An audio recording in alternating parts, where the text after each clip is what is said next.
Everything is spiritual. Everything has a spirit.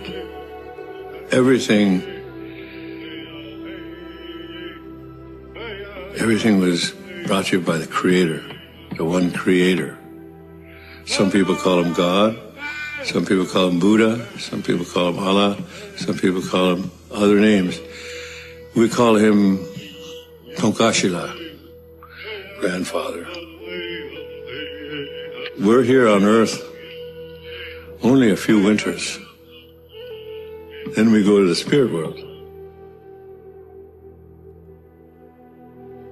The spirit world is more real than most of us believe. The spirit world is everything.